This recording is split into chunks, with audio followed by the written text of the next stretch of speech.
Good evening, friends and subscribers. Welcome to Prog Monster. My name is Murph, and I am the host of this show, a show dedicated to progressive rock, hard rock, heavy metal, and other forms of rock music. Now, I do apologize. I know some of you are expecting this to come out right at 8 o'clock, but you'll have to bear with me as I pulled a muscle in my back this morning, and sitting down for a length of time earlier was not possible. It's still probably hurting quite a bit, but as the famous saying, the show must go on. Okay, so for those of you who have tuned in, this is the Monday night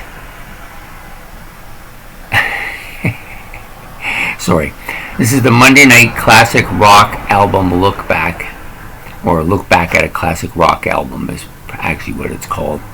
And tonight we're going to do this album, Nektar's Recycled. This is the second album by Nektar that I've done, and the second one that I've played a lot, and the second one that I've owned. I bought both of them at the same time online, and I haven't really bought anything online for records for a while, and don't plan on it. I like to go and find them myself. Okay, so anyways, this album, it's been in my playlist,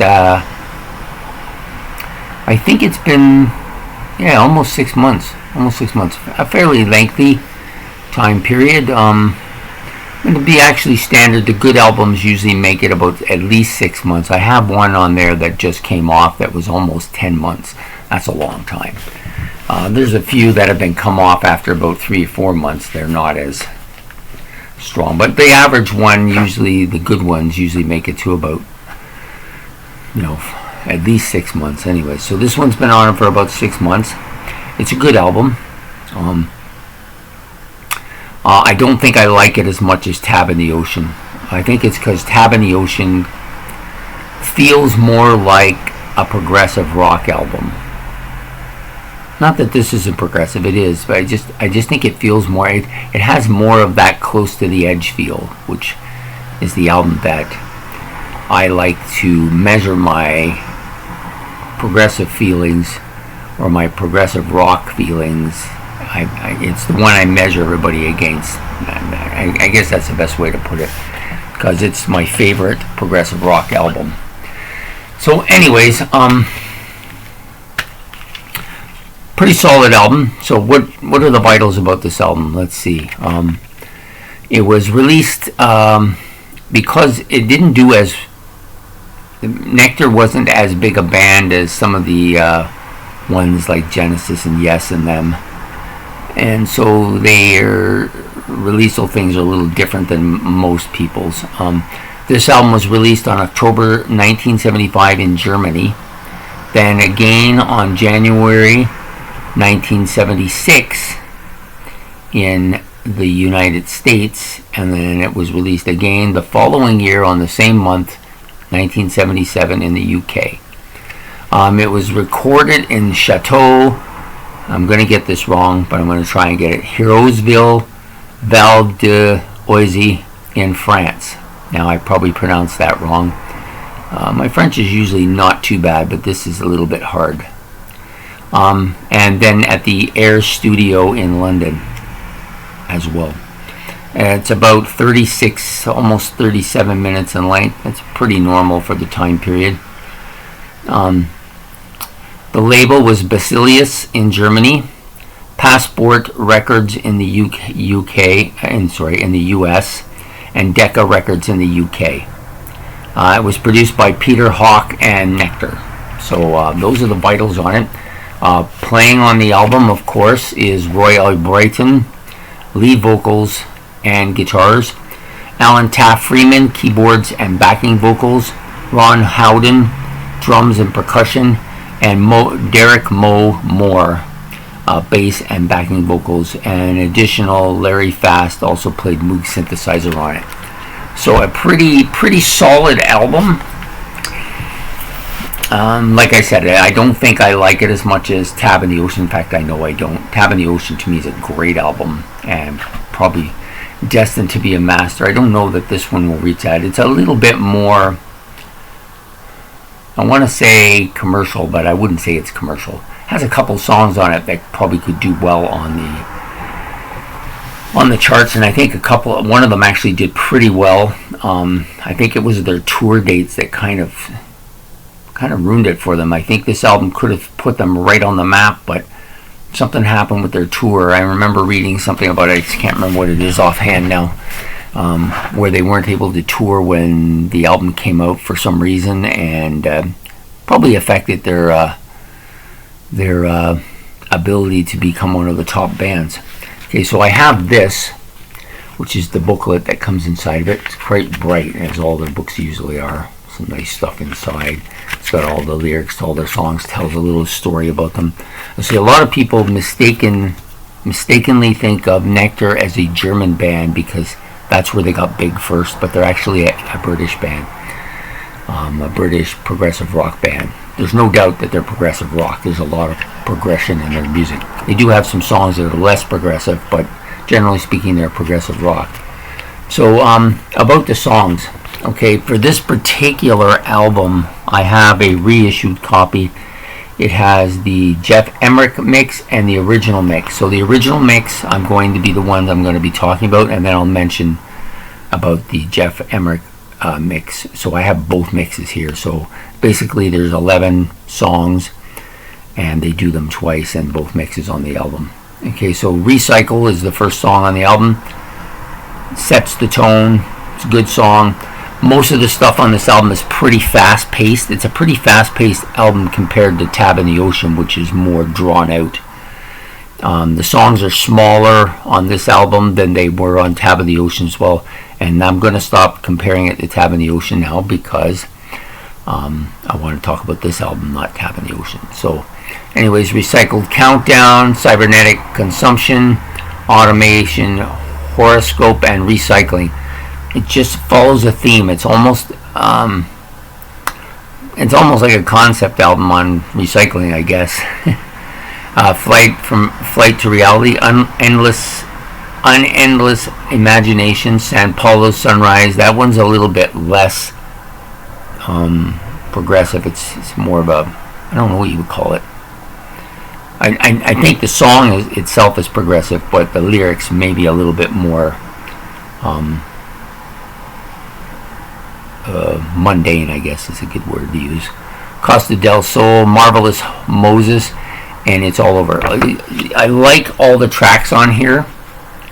The album, to me, when I'm listening to it, I'm sorry I'm moving around a lot, and that might be distracting, but it's my back. It's just hard to get comfortable.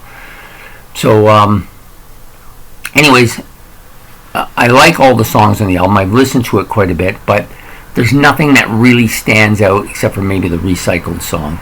Everything else is just kind of follows a story. It's like sometimes when I'm listening to Tommy, I'm not quite sure what song I'm on because it's all one big song, right? That's what it feels like to me. It's like I said, really good. It's fast paced. The guitar on it is Roy Albrighton at his best here. He's really good. I really like Ron Howden's drumming ability. He's underrated, I think, Ron Howden. Like, he's a really good drummer. His rolls and his drumming technique really fit in very well with the band. Lots of keyboards here. Roy Albrighton's vocals are good. I like his voice quite a bit too. I think if they could have made it big over here, he would be a well-known rock musician now because of it. But because they really weren't that big here in North America, it's kind of like nobody really knows who they are. So nobody really knows who he is, which is unfortunate because I think he's one of the great progressive rock artists of his time. So anyways, like I said, the album is pretty fast-paced, really good drumming, some excellent guitar solos. There's lots of guitars and synthesizers on this album. Not guitars, keyboards and synthesizers on this album. It's a pretty beefy album, even by their standards. Like, I find it, for a progressive rock band, they're fairly heavy. You know, I don't know if they're not as heavy as Rush. A few bands are, actually. Rush is bordering on heavy metal and hard rock, where These guys are definitely progressive, but a heavier progressive, much heavier than Yes and Genesis on the whole. Now, I want to make sure I make that clear, is that Yes and Genesis do have some heavy songs that are quite heavy and would fit well in this style of music they play. But on the whole, I think Nektar's probably heavier overall, you know. So the album is, like I said, quite enjoyable. It easily makes a level 2 for me. When the year is up, which is, I think the year is almost up now. So if the year is almost up now, it's probably going to be a level 1 album. Just not quite as good as Tab in the Ocean, but still a really good album. I think the reason that maybe the reason why I like this one a little bit less is because the songs are shorter and it seems more of a commercial album. Although it's not. I hate to use that word commercial, because then people get this idea, oh, it's like the Knack or some of the later Who stuff. No, it's not like that at all. It's not that poppy. It's just, compared to Tab in the Ocean, it's much more commercial sounding. It has some really great riffs on it. And Royal Brighton's guitar is dominating. So, yeah. So, anyways, other than that, I think the album is very good. I would have liked some longer songs, but he does some real interesting stuff with the keyboards on a couple songs too, where it's just kind of, it sounds like almost like a Biotron, and I'm not sure if that's what it is or not. They don't really say what it was, but that's what it sounds like to me. It makes some real quirky noises. There's no church organ or Hammond organ that I can hear. Well, at least there might be some, but it's not as predominant. Like it doesn't sound like the Hammond organ you would get on Deep Purple or even some of the early Black Sabbath stuff that they used to use for filler, as with like Sabbath, Bloody Sabbath, or the Sabracadabra. It doesn't sound like that kind of Hammond organ, but there may be some here. It's just technically more advanced. This album sounds, actually, I would like to say this about this particular album, is that it doesn't sound as dated. Like I don't feel like it's like a 70s album. In fact, until I looked it up, I had no idea it was a 70s album. I thought it was more in the 80s, like the mid 80s, and then when I was doing the research to do this episode, I discovered it was released in the mid 70s, and I thought, wow, it sounds much more like a lot newer, like 80s or early 90s type of thing. And I think they were really strong on the synthesizers and stuff. Anyways, it's a great album. If you're looking for if this is a band that you're kind of on the fence about, where do I go? Whether should I get into them? What album would be the better album to get into? I personally love Tab in the Ocean, but I think this would be an easier swallow if you're trying to penetrate the group and get to know them better. I think this is the album. This is, to me, the album that you should get first. I didn't listen to it first, and I got into them, but I knew, based on what I seen and what I was told, that based on my preferences, people told me that Tab in the Ocean would be the easier one for me. So anyways, for most people, though, I think this one would probably be the better album. So tonight's album was Nektar's Recycled, released in the mid-70s, 75 in Germany, 76 in the US, and 77 in the UK, on 3 different labels: Basilius, Passport Record, and Decca. What is this one? I don't even know what this. I'm trying to see what they put on. I don't see it on here. So it's so colorful. Sometimes you can't see anything. Anyways, great album. I hope you enjoyed this episode, and if you did, please like and subscribe, as it's much appreciated. And I again apologize for a lot of the movement and the lateness of this video coming out. I just pulled my back. It's just difficult to sit in this position, and my leg is acting up, of course, which is not abnormal, but the two of them together are making life miserable for me. So I won't make life miserable for you, because that's not the point of this. So I hope you enjoyed it, and we'll be seeing you Wednesday night for my favorites. I'm looking forward to this one. I've been working on it a bit. My top 25 favorite albums that are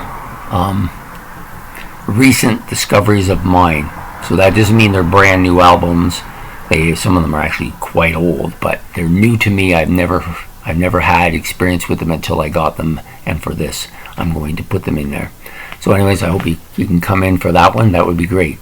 Anyways, and also my haul will come out on the Wednesday as well in the afternoon. So for those of you who like to see the stuff that I'm getting and where I'm going next, there you go. Okay, so have a great evening and take care. Murph saying goodbye for Prog Monster. Bye.